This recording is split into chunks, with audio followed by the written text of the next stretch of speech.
आदरणीय पालक, आपल्या पाल्याच्या ऍडमिशन बद्दल तुम्ही विचार करताय का?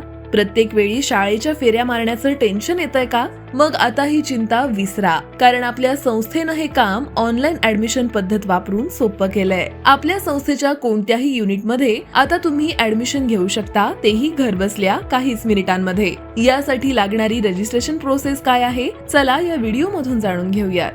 आपल्या पाल्याचे ऍडमिशन करण्यासाठी आपल्याला mysahebbawdekarSchool.in या वेबसाईटला भेट द्यायची आहे, किंवा व्हिडिओ मध्ये दिलेला QR कोड वापरून तुम्ही वेबसाईटला भेट देऊ शकता. लिंकवर गेल्यानंतर ऍडमिशन इन्क्वायरी साठीचे पेज आपल्या समोर ओपन होईल. इथे आपल्याला मुलाचे नाव, ज्या युनिट मध्ये ऍडमिशन घ्यायचे आहे त्याचे नाव नमूद करून कोणत्या इयत्तेत प्रवेश घ्यायचा आहे तो पर्याय निवडावा. तुम्ही निवडलेले युनिट आणि इयत्ता पुन्हा बदलता येणार नसल्यामुळे विचारपूर्वक माहिती नमूद करावी.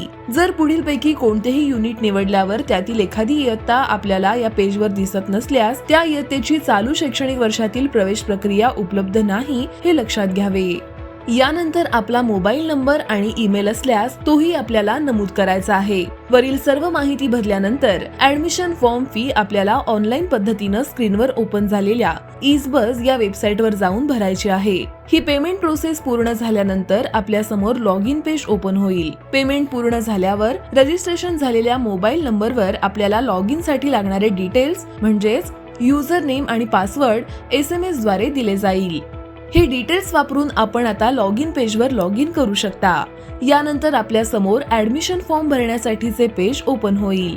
यानंतर मुख्य ऍडमिशन प्रोसेस चालू करण्यासाठी उजवीकडील फॉर्मवर क्लिक करायचे आहे. आपल्या समोर ऍडमिशन फॉर्म ओपन होईल. ऍडमिशन प्रोसेस चालू करण्याआधी पालकांनी स्क्रीनवर दिसणाऱ्या कागदपत्रांची स्कॅन कॉपी आपल्या जवळ तयार ठेवावी. आता पहिल्या स्टेप मध्ये मुलांची वैयक्तिक माहिती नमूद करावी. नाव नमूद केल्यानंतर आधार नंबर नमूद करून व्हॅलिडेट बटनावर क्लिक करावे. यामुळे इतर माहिती म्हणजेच जन्म दिनांक आणि लिंग आधार कार्डवर नमूद असल्याप्रमाणे इथे ऑटोमॅटिकली येईल. यानंतर पुढील वैयक्तिक माहिती भरून घ्यावी.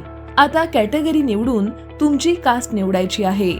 जर तुम्ही RTE म्हणजेच राईट टू एज्युकेशन या योजनेचा वापर करून ऍडमिशन घेत असाल तर उजव्या कोपऱ्यातील ऍडमिशन विथ RTE चा पर्याय चालू करावा.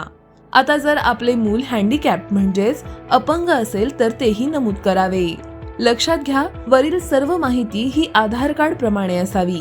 आता दुसऱ्या स्टेप मध्ये पालकांची वैयक्तिक माहिती नमूद करायची आहे, ज्यामध्ये आपल्याला सध्या असलेला पत्ता आणि स्थायी पत्ता, मोबाईल नंबर, ईमेल ID असल्यास तिथे भरायचा आहे.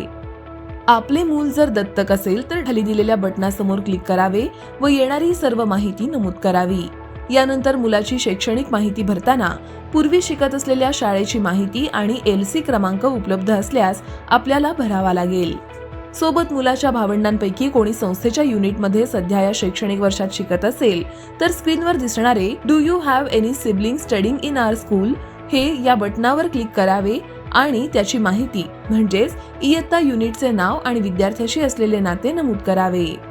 आता शेवटच्या स्टेप मध्ये आपल्याला दिलेल्या लिस्ट मधील सर्व डॉक्युमेंट्स PDF, JPG किंवा PNG या तिन्हीपैकी कोणत्याही फॉर्मॅट मध्ये अपलोड करायचे आहे. सोबत पहिल्या स्टेप मध्ये नमूद केलेले कास्ट सर्टिफिकेट, हँडिकॅप सर्टिफिकेट आणि RTE स्लिप ही कागदपत्र आणि पालकांचे आधार कार्ड देखील अपलोड करावे. यानंतर डाव्या कोपऱ्यातील yes I agree to terms and conditions या बटनावर क्लिक करून फॉर्म सबमिट करावा. सबमिट करण्यापूर्वी फॉर्मचा प्रिव्ह्यू स्क्रीनवर येतो. त्यात जर बदल करायचे असतील तर क्लोज हे बटन दाबून बॅक या बटनाचा वापर करत हव्या असलेल्या माहितीमध्ये बदल करता येतो. बदल नसल्यास ग्रीन बटन दाबून फॉर्म सबमिट करावा. आता लॉग इन करून मेन पेजवर आपल्या फॉर्मचा स्टेटस सबमिटेड असा दिसतो याची खात्री करावी. आपण सबमिट केलेल्या फॉर्मचा स्टेटस आपल्याला वेबसाईट वरील मेन पेज आणि रजिस्टर असलेल्या मोबाईल नंबरवर SMS द्वारे कळवण्यात येईल. यानंतर जर आपल्याला आपला ऍडमिशन फॉर्म व्हेरीफाय झाल्याचा SMS आला असेल तर थोडा वेळ थांबून पुन्हा आपला स्टेटस चेक करावा.